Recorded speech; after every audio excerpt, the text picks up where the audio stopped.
جا رہے تھے، لیکن اس صورت میں ان سے پردے ہٹا کر منافقوں کا اصل چہرہ دکھایا گیا ہے۔ اور اس سورہ پاک میں اللہ تعالیٰ نے خصوصی انعامات اور اپنی بارگاہ سے جو احسانات اپنے حبیب کریم علیہ الصلوۃ والسلام پہ فرمائے ہیں ان کا بھی واضح اعلان کیا گیا ہے۔ اور اس صورت کا آغاز ہی اللہ رب العالمین اپنے حبیب کریم علیہ الصلوۃ والسلام کو بلاتا ہے، یا ایہا النبی، اے نبی علیہ السلام، یعنی آدم علیہ السلام کا بھی نام لے کے بلایا گیا، حضرت نوح علیہ السلام کا بھی نام لیا گیا، حضرت ابراہیم علیہ السلام کا بھی نام لیا گیا، لیکن جب اپنے حبیب کریم علیہ الصلوۃ والسلام کی بات آئی تو ناداؤ جل وعلا بوصفہ دون اسمہ تعظیما لہ تفخیما، کہ اللہ رب العالمین نے اپنے حبیب کریم کو صفت کے ساتھ بلایا ہے، صفت کے ساتھ بلایا ہے، اور تاکہ حبیب کریم کی عظمت شان واضح ہو اور آپ کی شان کا اظہار ہو۔ تو یا ایہا النبی، نبی کا معنی لغت کے لحاظ سے بنتا ہی یہ ہے کہ غیب کی خبر دینے والا۔ موسٹلی لوگ اس کا ترجمہ ہی نہیں کرتے، حالانکہ یہ بھی تو نبی ہے، عربی زبان کا لفظ ہے، تو اس کا بھی میننگ ہونا چاہیے، لیکن اس کا میننگ اکثر نہیں کیا جاتا۔ یا ایھا النبی کا معنی اے نبی کر دیا جاتا ہے، لیکن لغت کے اعتبار سے اس کا معنی ہے prophet, communicator of the hidden news, یعنی غیب کی خبر دینے والا۔ تو اللہ رب العالمین حبیب کریم علیہ الصلوۃ والسلام کی صفت کے ساتھ آپ کو بلا رہا ہے، اور پھر فرمایا کہ نبی پاک علیہ الصلوۃ والسلام کی ازواج پاک، ان کی عظمت کا ذکر کیا گیا ہے، اور ساتھ فرمایا آغاز اس آیت کا اس طرح کیا کیونکہ سورۃ پاک میں اللہ رب العالمین نے انبیاء علیہم السلام کی جہاں تذکار مختلف مقامات پر ذکر کیے، خصوصی طور پہ نبی پاک علیہ الصلوۃ والسلام کے اہل بیت اطہار کا ذکر کیا ہے، اور ازواج مطہرات کو بالکل فرما دیا گیا کہ اگر تم دنیا کی آرائش اور جو دنیا کی آسائشیں ہیں یہ تمہیں عزیز ہیں، تو پھر تمہیں اللہ تعالیٰ کے محبوب رسول کے گھر سے کی زینت نہیں بن سکتی۔ یعنی موسٹلی لیڈر حضرات ایسے رہنما ہوتے ہیں جن کا باہر پبلکلی اور پوزیشن ہوتی ہے، گھر میں اور پوزیشن ہوتی ہے، لیکن نبی اکرم علیہ الصلوۃ والسلام جو رہنمائے انسانیت بن کے تشریف لائے ہیں، تو وہ جو ان کا گھر سے باہر ہیں وہی گھر کے اندر بھی ہے۔ یعنی یہ نہیں ہے کہ باہر سادگی اختیار ہو اور گھر میں سادگی کا نام تک نہ ہو۔ آقا دو عالم علیہ الصلوۃ والسلام کے گھر والے ازواج پاک کو فرما دیا گیا اگر تمہیں دنیا کی آسائش اور دنیا کی آرائش پسند ہے تو پھر نبی پاک کا گھر تمہیں چھوڑنا پڑے، لیکن آمنا و صدقنا، انہیں نبی پاک علیہ الصلوۃ والسلام کی بارگاہ سب سے پیاری تھی، وہ سعادت سمجھتے تھی، اس لیے اللہ رب العالمین نے فرمایا نبی کے گھر والیوں تم عام عورتوں کی طرح نہیں ہو، یا نساء النبی لستن کاحد منکم، کہ اے نبی اکرم صلی اللہ علیہ وسلم کی ازواج تم دوسری عورتوں کی طرح نہیں، تمہاری ایک شان ہے، تم کس کے حرم میں ہو، تم اللہ کے حبیب کے گھر میں ہو، اس لیے تمہاری شان سب سے بکھری ہے، سب سے جدا ہے۔ یہاں بھی ارشاد ہوتا ہے النبی اولا بالمؤمنین من انفسہم، نبی پاک علیہ السلام مومنین کے، ایمان والوں کی جانوں سے زیادہ ان کے قریب ہیں۔ وَأَزْوَاجُهُ أُمَّهَاتُهُمْ، The Prophet Muhammad sallallahu alaihi wasallam is more worthy of the believers even more than their own selves، جانوں سے زیادہ قریب۔ اللہ رب العالمین فرماتا ہے کہ ان نحن اقرب الیہ من حبل الورید، میں ہر شخص کی جان اس کی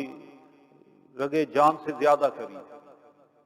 اور نبی پاک علیہ الصلوۃ والسلام کو شان عطا فرمائی، فرمایا جو میرا حبیب ہے نا یہ ایمان والوں کی جانوں کے سے ان کے قریب ہے، جانوں سے زیادہ ان کے قریب، نور کے لحاظ سے، رحمت کے لحاظ سے، شان شادیت کے لحاظ سے، ایمان کے لحاظ سے۔ اللہ تعالیٰ نے نبی پاک علیہ الصلوۃ والسلام کو یہ شان عطا فرمائی. اس لیے کیوں شیطان کو آپ دیکھیں وہ ہر جگہ موجود ہے، وہ ہر قسم کے وار کرتا ہے. تو نبی پاک علیہ الصلوۃ والسلام چونکہ شیطان سے بچانے کے لیے اللہ نے اس کائنات کو میں ان کو بھیجا ہے، تو آقا دو عالم صلی اللہ علیہ وسلم کو یہ شان عطا فرمائی گئی کہ یہ ایمان والوں کے، ہر بندے کے نہیں ہے، قید ایمان کی ہے کہ جو ایمان والا ہے وہ یہی عقیدہ رکھے گا کہ نبی پاک علیہ الصلوۃ والسلام محبت کے لحاظ سے، پیار کے لحاظ سے اور دنیاوی رشتوں کے لحاظ سے جو رشتہ میرا نبی پاک علیہ الصلوۃ والسلام کے ساتھ ہے وہ سب سے فوقیت رکھتا ہے، وہ سب سے اوپر ہے. اور پھر نبی پاک صلی اللہ علیہ وسلم اولا بمانا اقرب کہ جان اب سے بھی زیادہ قریب، یہ قرب اللہ رب العالمین نے اپنے حبیب کریم علیہ الصلوۃ والسلام کو عطا فرمایا. وَأَزْوَاجُهُ أُمَّهَاتُهُمْ، اس میں بیان کر دیا گیا جو ان کی ازواج ہیں وہ مومنوں کی مائیں ہیں. نبی پاک علیہ الصلوۃ والسلام کے حرم میں آنے والی وہ خوش نصیب مستورات جنہیں یہ سعادت نصیب ہوئی، ان کی عظمت کا اعلان کیا گیا کہ نبی پاک علیہ الصلوۃ والسلام کی ازواج تمہاری مائیں ہیں، روحانی مائیں. تو پتہ چلا قرآن یہ بتا رہا ہے کہ جس طرح یہ تمہاری مائیں ہیں نا، تو نبی پاک علیہ الصلوۃ والسلام بھی تمہارے روحانی باپ ہیں. تو آقا علیہ الصلوۃ والسلام کی امت سب نبی پاک علیہ الصلوۃ والسلام کی روحانی اولاد ہے. اس لیے فادر دوسری آیت میں بھی یہ ذکر کیا گیا ہے کہ نبی جو ہیں ما کان محمد ابا احد من رجالکم، کہ یہ محمد صلی اللہ علیہ وسلم تم میں سے کسی مرد کے باپ نہیں ہیں. اور یہاں فرمایا گیا کہ جو ان کی ازواج ہیں وہ مومنوں کی مائیں ہیں. جی تو پتہ چلا کہ نبی پاک علیہ الصلوۃ والسلام مرد کہتے ہیں کہ مائنر بچہ نہ ہو، جو مائنر چائلڈ ہے وہ تو آپ علیہ الصلوۃ والسلام کے شہزادے دنیا میں تشریف لائیں، لیکن وہ مرد نہیں کہلائیں گے. مرد وہ ہوتا ہے جو بالغ ہوا. تو نبی پاک علیہ الصلوۃ والسلام کے جو شہزادے دنیا میں تشریف لائے وہ سن بلوغت سے پہلے ہی اللہ کی بارگاہ میں حاضر ہو گئے. تو اس لیے یہاں جو نفی کی گئی ہے کہ کوئی کامل مرد جو ہے آپ اس میں سے کسی کے باپ نہیں جی. اور ادھر فرمایا جا رہا ہے کہ مومن کی مائیں ہیں آپ کی ازواج. تو پتہ چلا نبی پاک علیہ الصلوۃ والسلام باپ ہیں روحانی پوری امت کی. اس لیے نبی پاک صلی اللہ علیہ وسلم کا جو تعلق ہے امت کے ساتھ وہ روحانی باپ کا ہے. اس لیے کسی امتی کو یہ اجازت نہیں ہے کہ وہ نبی پاک کو بھائی کہنا شروع کر دے. نبی پاک کو بھائی کہنا تم نہیں کہہ سکتے. بعض لوگ بھول گئے ہیں، کسی نے لکھ دیا جی نبی پاک بس ایسا ہی مقام ہے جس طرح بڑے بھائی کا مقام ہے. جی کئی نے کہا نہیں پنڈ کے چودھری جتنا مقام ہے. اصل ان ہی لوگوں کی وجہ سے ایک سازش کی گئی کہ نبی پاک کی عظمت کو گھٹایا جائے، تنقید کی جائے، اس کو عام لوگوں کے صف میں جا کے کھڑا کر دیا جائے. تو جب ایسا ہی لوگوں کے ذہن بنائے گئے پھر ایک سازش کے تحت سب کنٹیننٹ میں وہ شخص بھی سامنے آ گیا جس نے اعلان کیا اگر نبی کی یہی شان ہے کہ وہ دیوار کے پیچھے نہیں جانتا، اگر نبی کا ہی مقام ہے کہ اس کے پاس شیطان سے بھی کم علم ہے، اگر نبی کا یہی مقام ہے کہ اس کی نظر دیوار کے پیچھے بھی نہیں دے سکتی، اگر نبی کا یہی مقام ہے کہ وہ گناہ بھی کر سکتا ہے، تو پھر میں بھی نبوت کا دعویٰ کرتا ہوں. اس نے نبوت کا دعویٰ کیا اور ایک سازش کے تحت یہ پوری پلاننگ کی گئی. علامہ اقبال رحمۃ اللہ علیہ اس طرف گئے ہیں، وہ فرماتے ہیں وفا کا کش جو موت سے ڈرتا نہیں ذرا، روئے محمد اس کے بدن سے نکال دو. جی کہ یہ پوری سازش کی اسی صورت پاک میں نبی پاک علیہ الصلوۃ والسلام کی مقام ختم نبوت کا ذکر ہے کہ آپ نبی ہیں اور آخری نبی. نبی ہیں شان والے نبی. پہلے نبی علیہ الصلوۃ والسلام کے شانوں کا تذکرہ اللہ رب العالمین نے اس صورت میں فرمایا یا ایھا النبی انا ارسلناک شاہدا، اے نبی ہم نے آپ کو وٹنس بنا کے بھیجا، گواہ بنا کے بھیجا. اب گواہ کون ہوتا ہے؟ گواہ وہ مرا ہوا بھی گواہ ہو سکتا ہے. نبی پاک امت کے اعمال و احوال پر گواہ ہیں. اگر بے خبر ہے یا نعوذ باللہ مر گئے ہیں پھر گواہی کو کیسی؟ اللہ رب العالمین نے یہ شان شہادیت آپ کو عطا فرمائی ہے کہ کائنات میں کوئی کہاں ہے. نبی پاک کافر کے کفر کے گواہ ہیں، منافق کے نفاق کے گواہ ہیں، اور مومن کے ایمان کے گواہ ہیں. شان بیان کی، مبشر بنا کے بھیجا ہے، نذیر بنا کے بھیجا ہے. وَدَاعِيًا إِلَى اللَّهِ بِإِذْنِهِ، اور اللہ کے اذن سے اللہ کی طرف بلانے والا. سراجم منیرا، چمکانے والا سورج. آج بھی آسمان نبوت پر جو سورج چمک رہا ہے، جو آفتاب دھمک رہا ہے، وہ مدینے کے تاجدار ہے. جیسا نصف النہار پہ سورج ہو اور سب کہتے ہیں ہمارے سر پہ، سب کہتے ہیں ہمارے سر پہ. کیوں؟ نصف النہار پہ چمک رہا ہے اور اس کی کرنیں سب جہان کو روشن کر رہی ہیں، اندھیرے دور کر رہی ہیں. تو رب فرماتا ہے آسمان نبوت پر مصطفیٰ کی صورت میں جو وجود آیا ہے، ہم نے اس کو بھی سراجم منیرہ بنایا ہے، چمکانے والا سورج بنایا ہے. اب سورج کیا کرتا ہے؟ یہ سن لائٹ جو ہے یہ مون کے پیچھے بھی یہی ہے، یہ سن لائٹ سٹار کے پیچھے بھی یہی ہے. جی تو فرمایا یہ جس طرح آسمان کا سورج چاند کو چمکاتا ہے، ستاروں کو چمک دمک دے رہا ہے، اسی طرح جو میرا مصطفیٰ کریم ہے، جو آفتاب نبوت ہے، یہ اپنی کرنوں سے کبھی تو اہل بیت کو چمکاتا ہے، صحابہ کرام کو چمکا رہا ہے، وہ آسمان میں ہدایت کے ستاروں کی طرح چمک رہے ہیں. اور پھر یہ ان کی نورانیت کے سلسلے، نبوت کا دروازہ تو بند ہے، کوئی آ نہیں سکتا، لیکن ولایت کا دروازہ کھلا ہے. آپ کے انوار سے مومنین کے دل چمک رہے ہیں، دھمک رہے ہیں، اور اس وقت تک کسی کے سینے میں نور داخل ہی نہیں ہوتا ایمان کا جب تک محمد الرسول اللہ صلی اللہ علیہ وسلم کا وظیفہ نہ پڑھے، اقرار نہ کرے. تو اللہ رب العالمین نے اپنے حبیب کریم علیہ الصلوۃ والسلام کی شانوں کا ذکر کیا. پھر آپ کی ایک عظمت والی لازوال اور بے مثال شان، اس کا ذکر کیا گیا کہ ما کان محمد ابا احد من رجالکم ولکن رسول اللہ وخاتم النبیین. Muhammad is not the father of any of you men, but he is the messenger of Allah and the last of the prophets, and Allah knows of all things. نبی پاک علیہ الصلوۃ والسلام کے بارے میں آپ کی شان کا ذکر ہو رہا ہے. خاتم اور حاتم، ان دونوں کا لغت میں ایک ہی معنی ہے، آخری، دونوں. اور پھر نبی پاک علیہ الصلوۃ والسلام جس کی خود وضاحت فرما دینا، اس میں توجیہ کی نہیں جا سکتی، اس کی وضاحت کی ضرورت نہیں ہوتی. خاتم النبیین، خاتم النبیین، آخری نبی. اس کی تو نبی پاک صلی اللہ علیہ وسلم خود وضاحت فرماتے ہیں کہ میں آخری نبی بن کے آیا ہوں. آقا دو عالم صلی اللہ علیہ وسلم بخاری شریف میں فرماتے ہیں انا خاتم النبیین، انا خاتم النبیین، کہ میں آخری نبی. ارسلت الی الخلق کافہ، مجھے اللہ نے ساری مخلوق کا رسول بنا کے بھیجا ہے. وختم بی النبیون، اور میری ذات پر انبیاء کا سلسلہ ختم کر دیا گیا. اور پھر اسی طرح نبی پاک علیہ الصلوۃ والسلام نے فرمایا بے شک رسالت اور نبوت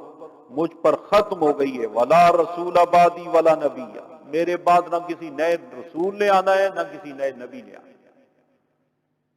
ہمارا عقیدہ یہ بیسک عقیدے میں سے ہے کہ نبی پاک صلی اللہ علیہ وسلم آخری نبی ہے اور آپ کے بعد کسی دوسرے نبی نے نہیں آنا. اور مزے کی بات یہ ہے کتنے فرقہ واریت ہے کہ شدید قسم کے اختلافات ہیں، جتنے فرقے موجود ہیں، لیکن اس عقیدے میں کسی کا اختلاف نہیں. نبی پاک صلی اللہ علیہ وسلم آخری نبی، اور اس میں کسی کا اختلاف نہیں ہے. حضرت سیدنا ابو بکر صدیق رضی اللہ تعالیٰ عنہ کے دور میں مسلمہ کذاب جو ہے، اس نے دعویٰ کیا، اور دعویٰ کرنے کے ساتھ ساتھ اس نے یہاں تک یہ کیا ہے کہ اس نے کہا کہ میں نبی پاک صلی اللہ علیہ وسلم کی نبوت کو مانتا ہوں،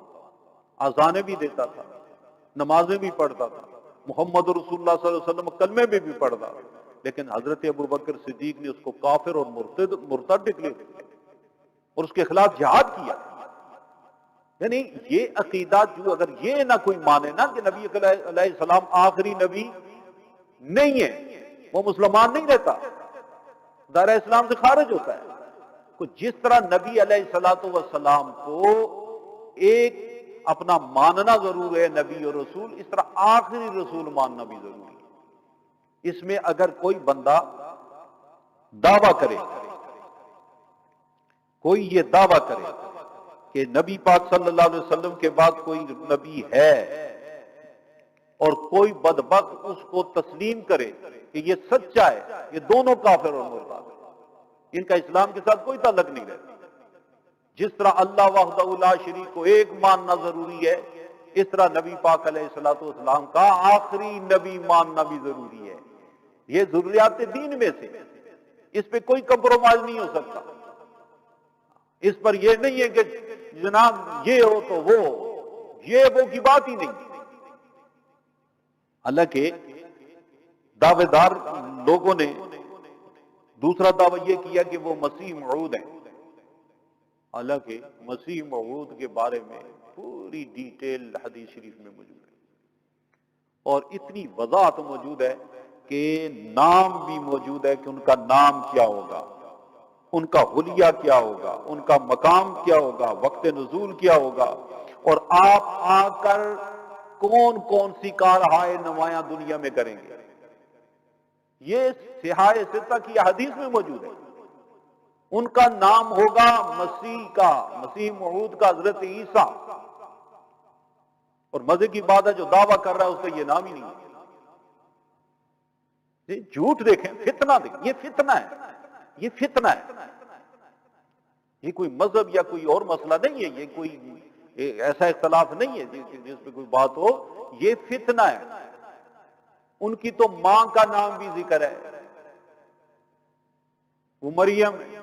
ماں کا نام بھی بولے جی، اور پھر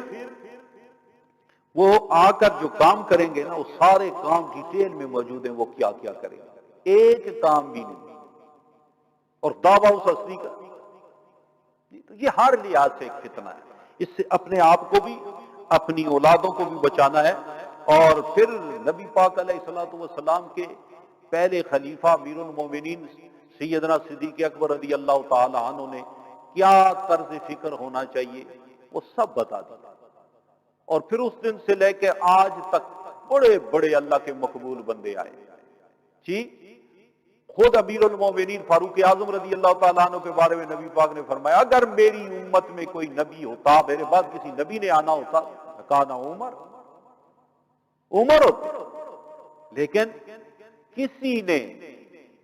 کسی قابل قدر شخصیت، بڑے بڑے عرفاء گزرے ہیں، مقربین گزرے ہیں، غوث قطب ابدال گزرے ہیں،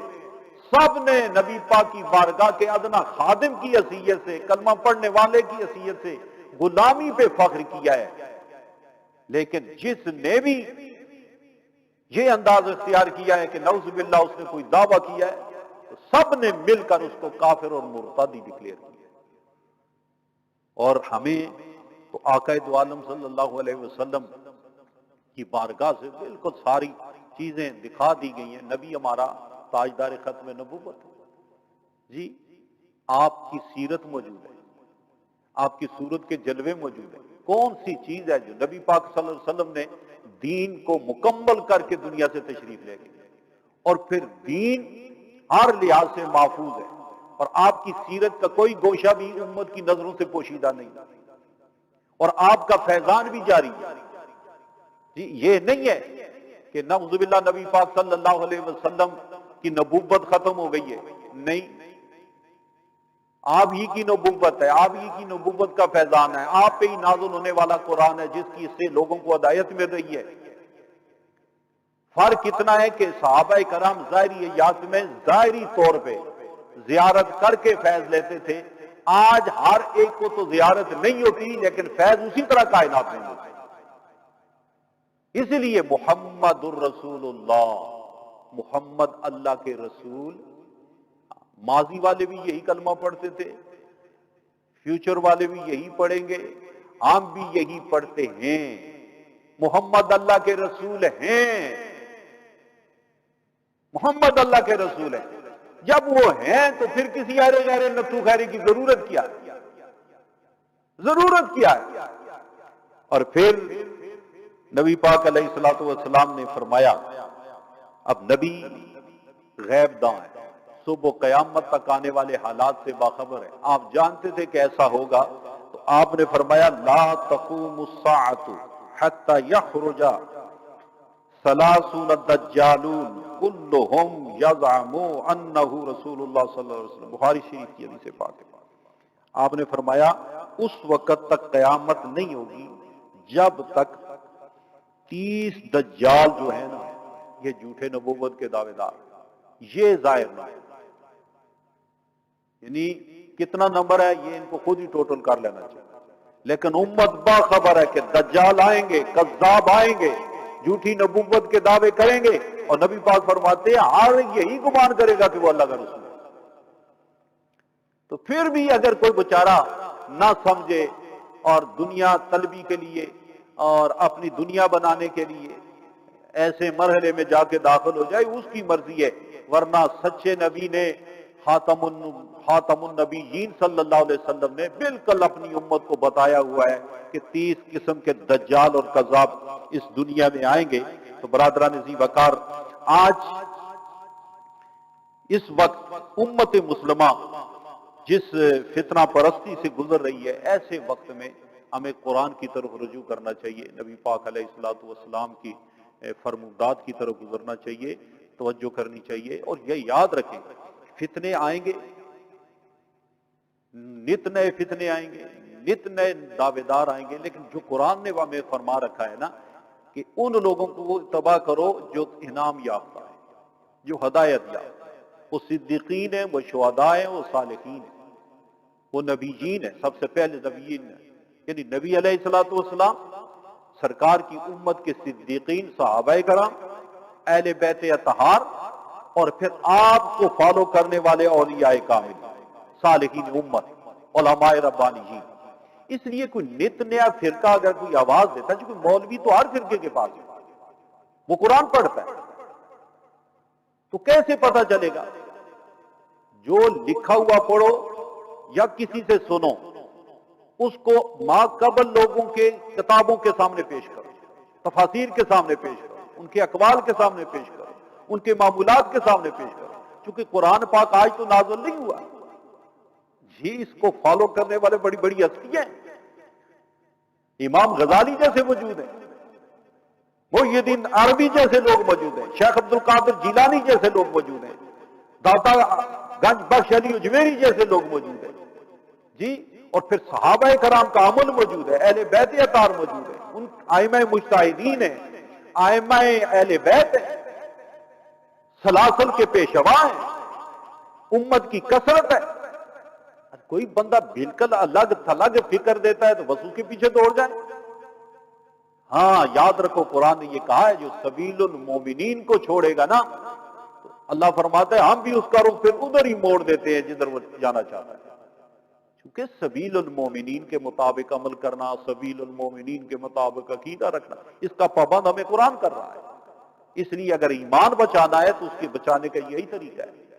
ورنہ جس کو سنیں گے وہ ہاتھ میں قرآن لے کے ہی آئے گا، آیتیں قرآن کی ہی پڑھے گا، لیکن اللہ فرماتا ہے یضل بہ کثیرا، اس کو بہت سارے بتیرے لوگ پڑھ کے گمراہ ہوتے ہیں، ہر ایک کو ہدایت نصیب نہیں ہوتی۔ اس لیے اللہ کی بارگاہ سے امان طلب کرتے ہوئے قرآن نے جو راہ ہدایت دکھائی ہے اس کے مطابق اپنی زندگی گزاریں، اور باخبر ہو کے ہوشیار ہو کر زندگی کا سفر کریں۔ دنیا کے مال و متاع ضائع ہو جائیں تو پھر ہو جائیں گے، لیکن ایمان ضائع ہوگا تو پھر کیا بنے گا؟ علامہ اقبال رحمۃ اللہ علیہ فرماتے ہیں لباس خضر میں ہزاروں رازن بھی پھرتے ہیں، اس دنیا میں رہنا ہے تو کچھ پہچان پیدا کر۔ ہاں، کچھ پہچان پیدا کرنے کی ضرورت ہے۔ اور اسی صورت پاک میں اللہ رب العالمین حبیب کریم علیہ الصلوۃ والسلام پر درود و سلام پڑھنے کا حکم ارشاد فرماتا ہے، ان اللہ و ملائکتہ یصلون علی النبی۔ نماز فرض کی، روزہ، حج، زکوٰۃ، کسی عمل سے پہلے اللہ نے نہیں فرمایا یہ میں بھی کرتا ہوں یا میرے فرشتے بھی کرتے ہیں تو بھی کرو، صرف درود و سلام ہے۔ نبی پاک علیہ السلام فرمایا ایمان والو یہ میں بھی کرتا ہوں تم بھی کرو، یا ایھا الذین آمنوا صلوا علیہ وسلموا تسلیما۔ جب سلام، درود و سلام کی نسبت اللہ کی طرف ہے تو وہ رحمت نچھاور کرتا ہے، شان بلند کرتا ہے، تو جب فرشتوں کی طرف ہے تو وہ رحمت طلب کرتی ہے، اور جب ایمان والوں کی ہے تو پھر یہ درود و سلام پڑھتے ہیں۔ اور اس میں اللہ رب العالمین نے قید نہیں لگائی، یا ایھا الذین آمنوا صلوا علیہ وسلم، مطلق رکھ سلام درود پڑھو اور خوب سلام پڑھو، کوئی قید نہیں۔ نماز ہے نا اس کے لیے ٹائم مقرر ہے، حج ہے تو زندگی میں ایک بار ہے، روزے ہیں تو سال میں رمضان شریف میں، زکوٰۃ ہے تو پورا سال گزرنے پر زکوٰۃ فرض ہوتی ہے۔ اس کو کسی قید میں نہیں رکھا، درود و سلام پڑھنے، درود و سلام پڑھ، یعنی لڑنے کی ضرورت نہیں، پڑھنے کی ضرورت نہیں، پڑھتے چلتے۔ اچھا اس میں نماز میں تو ہم عربی میں پڑھیں گے کیونکہ نماز میں درود ابراہیمی پڑھنی ہے، اس کو مقید کر دیا گیا ہے، وہ پڑھنا ہے، لیکن اس سے پہلے بھی سلام موجود ہے۔ یہ بھی میں عرض کروں کہ دو حکم ہیں، درود کا اور سلام کا۔ بعض لوگ کہتے ہیں کہ درود ابراہیمی میں ہی سب کچھ ہے، درود ابراہیمی صرف درود ہے، اور علماء نے لکھا ہے کہ نماز میں تو یہ پڑھنا افضل ہے، لیکن نماز کے بعد ایسا درود پڑھو جس میں سلام بھی موجود ہو۔ جی اس کی اپنی فضیلت اپنی جگہ پر ہے، لیکن درود ابراہیمی میں سلام پہلے پڑھا جاتا ہے، السلام علیکہ ایھا النبی ورحمۃ اللہ وبرکاتہ، جی، اور درود و سلام اس کو جتنی محبت سے پڑھو گے ایسی عبادت ہے، یہ ظنی القبول نہیں ہے، یہ قبول ہی قبول ہے۔ نماز، روزہ، حج، علماء فرماتے ہیں نماز دیگر عبادات یہ ظنی القبول ہے، لیکن درود ایسا عمل ہے، درود و سلام، چونکہ اس میں محبوب کی نسبت اور تعلق ہے، اللہ محبوب کے صدقے میں سے قبول ہی فرماتا ہے، رد نہیں فرماتا۔ اس لیے کثرت کے ساتھ درود و سلام پڑھ۔ حضرت امام زین العابدین رضی اللہ تعالیٰ عنہ سے پوچھا گیا کہ من ہم اہل السنہ، یہ اہل السنہ کون ہے؟ چونکہ ہر ایک دعوے دار ہے، جی ہر ایک دعوے دار ہے کہ میں اہل سنہ ہوں، صحیح رائے نجات پہ ہم ہیں، تو آپ نے فرمایا کثرت الصلاۃ علی جدی، فرمایا جو میرے نانا جان پہ کثرت سے درود و سلام پڑھتے ہیں وہ اہل سنہ ہے، وہی جنتی ہے۔ الحمدللہ آپ سروے کر کے دیکھیں، دائیں بائیں چکر لگا کے دیکھیں، جتنی محافل درود و سلام اور محافل ذکر نبی اور ذکر الہ، ذکر خدا اور ذکر مصطفیٰ اور درود و سلام کی محفلیں اللہ نے اہل سنت والجماعت کو نصیب کی ہیں، وہ کہیں بھی نظر نہیں آتی، اور یہ پہچان ہے۔ اس لیے کثرت کے ساتھ درود و سلام، کثرت کے ساتھ درود و سلام یہ پڑھیں، ہر روز کوئی تعداد مقرر کر لیں تاکہ کثرت درود نصیب ہو جائے، کثرت درود و سلام، چونکہ کثرت سے درود و سلام پڑھنے والے کو نبی پاک علیہ الصلوۃ والسلام بڑی بشارت سنائی ہے کہ وہ قیامت کے دن میرے قریب ہے، قیامت کے دن نبی پاک کے قرب کے لیے اور پھر باطن کی طہارت کے لیے درود و سلام بڑھا دو، اس سے جسمانی روحانی امراض سے رہائی ملتی ہے۔ سب سے بڑی دولت اللہ کی محبت اور نبی پاک کا عشق بندے کے سینے میں موجود ہوتا ہے، اس لیے درود و سلام کو اللہ رب العالمین نے بغیر قید کے امت کو پڑھنے کا حکم دیا ہے، اور نبی پاک علیہ الصلوۃ والسلام کی گھرانے کی عظمت کا تذکرہ، اس میں پردے کا حکم اور ان کی عظمت و شان کے تذکرے اسی صورت پاک میں کیے گئے کہ نبی پاک صلی اللہ علیہ وسلم کی جو ازواج ہیں وہ مومنوں کی مائیں ہیں، اور سیدہ عائشہ صدیقہ رضی اللہ تعالی عنہا یہ بڑا ہی عظیم مقام ہے ان کا۔ نبی پاک علیہ الصلوۃ والسلام کو ابھی عقد نہیں ہوا، اس سے پہلے حضرت جبریل آ کے آپ کا فوٹو، آپ کی تصویر، آپ کا عکس دکھاتے، اور یہ سیدہ طیبہ کو یہ شرف حاصل ہے کہ آپ نے نبی پاک علیہ الصلوۃ والسلام سے اتنا دین حاصل کیا، پھر نبی پاک صلی اللہ علیہ وسلم نے حکم دیا کہ عائشہ سے آ کے دین سیکھا کرو، اور یہ عالمہ ہیں، فاضلہ ہیں، فقیہ ہیں جی، اور بہت سارے مسائل ایسے جو نبی پاک علیہ الصلوۃ والسلام کی امت کے لیے ضروری تھے، وہ آپ کے ذریعے امت تک پہنچے، اور یہ وہ عظمت کا نشان ہے کہ جن کے بستر پر نبی پاک صلی اللہ علیہ وسلم تشریف فرما ہوتے تو قرآن پاک کا نزول ہوتا تھا، اور آخری خوراک نبی پاک صلی اللہ علیہ وسلم کے دہن مبارک میں جو تھی وہ آپ کا لعاب ہے، جو آپ نے فرمایا تھا ذرا مسواک دیکھی نا سرکار نے اشارہ فرمایا یہ مجھے دو، تو آپ نے نرم کر کے نا تو وہ آپ کو پیش کی، اور آخری یعنی یوں سمجھے کہ وہ مسواک جو آپ نے اپنے منہ میں چبائی تھی وہ سرور کائنات صلی اللہ علیہ وسلم کے دان مبارک میں تھی، منہ مبارک میں تھی۔ تو آپ کی ایک بڑی عظمت شان ہے، بڑے رتبے ہیں۔ تو میں نے آپ کی خدمت پاک میں آج یہ ایک نیا کلام عرض کیا ہے، وہ چاہتا ہوں کہ اس موقع پہ پیش کروں اور پھر انشاءاللہ دعا کرتے ہیں۔ حضرت عائشہ، حضرت عائشہ، حضرت عائشہ، حضرت عائشہ مومنوں کی ہے ماں سیدہ عائشہ، مومنوں کی ہے ماں سیدہ عائشہ، زوجہ سرور دی بنت صدیق ہے، نسبتوں کا جہاں سیدہ آمنہ، نسبتوں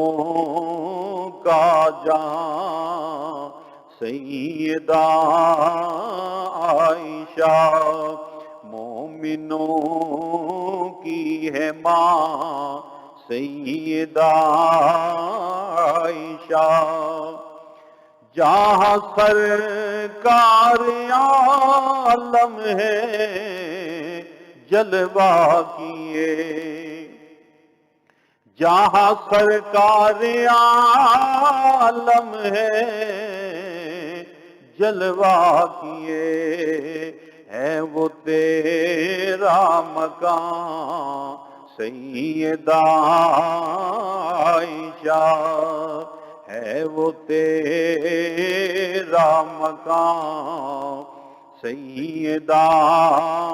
عائشہ، مومنوں کی ہے ماں سیدہ عائشہ، جن جبریل آ کے بھی دیتے سلام، جن جبریل آ کے بھی دیتے سلام،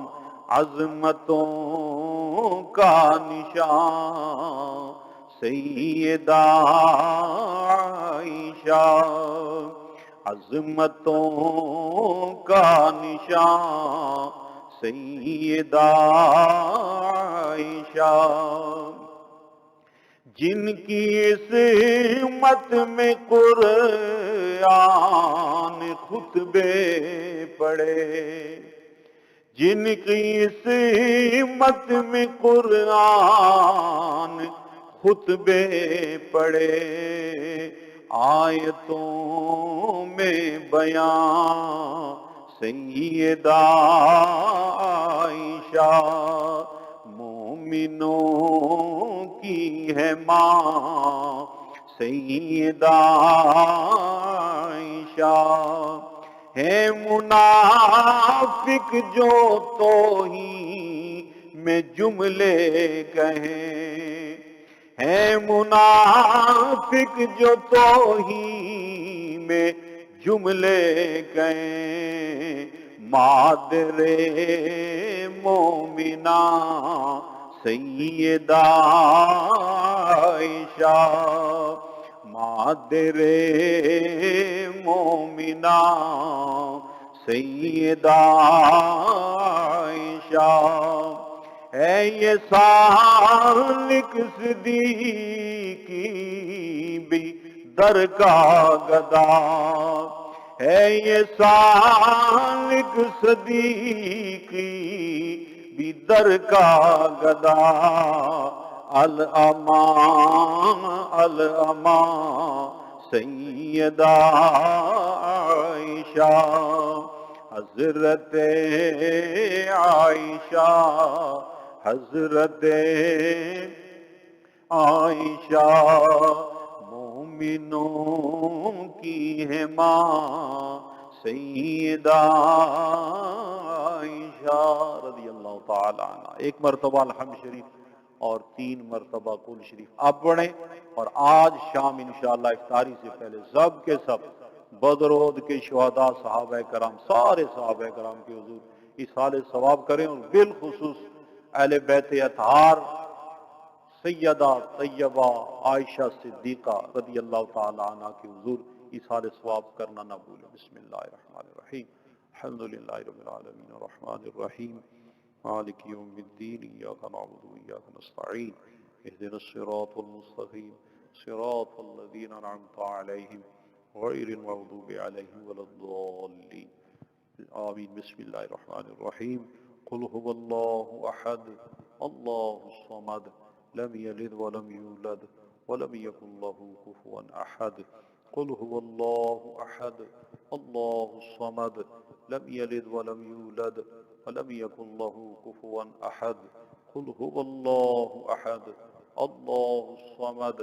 لم یلد ولم یولد ولم یکن له کفوا احد. آمین. اللہم صلی وسلم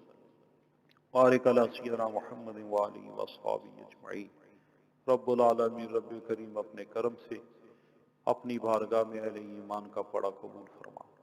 نبی پاک صلی اللہ علیہ وسلم کی حضور آپ کے طفیل تمام انبیاء و رسول والدین طیبین اہل بیت اطہار سارے بالخصوص نبی پاک علیہ السلام کی زوجہ محترمہ بنت صدیق حضرت سیدہ عائشہ صدیقہ رضی اللہ تعالی عنہا ام المومنین کے حضور پیش کرتے ہیں قبول فرما. الہ العالمین آپ کی بارگاہ سے ملنے والی علمی خیرات شرم و حیا اور وفا کا نور ہمیں عطا فرما. ہمارے بیوی بچوں کو عطا فرما. الہ العالمین تمام صحابہ کرام تمام بدر و احد میں شہداء اور تمام نبی پاک کی اول تا آخر سارے صحابہ کی صحابیات کی مقدس ارواح کو پیش کرتے ہیں قبول فرما. جتنے اولیاء کاملین صالحین امت گزرے ہیں اللہ ان کی ارواح کو پیش کرتے ہیں قبول فرما. تمام مومنین مومنات جتنے گزر چکے ہیں اللہ ان کی ارواح کو عطا فرما.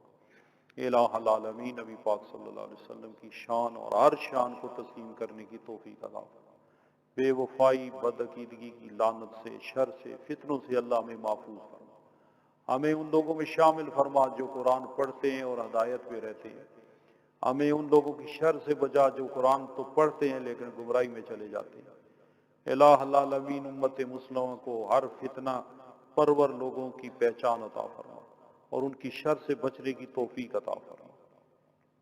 اللہم احفظنا من کل بلاء الدنیا وعذاب الآخرہ انک انت ذو الفضل العظیم برحمتک یا ارحم الراحمین.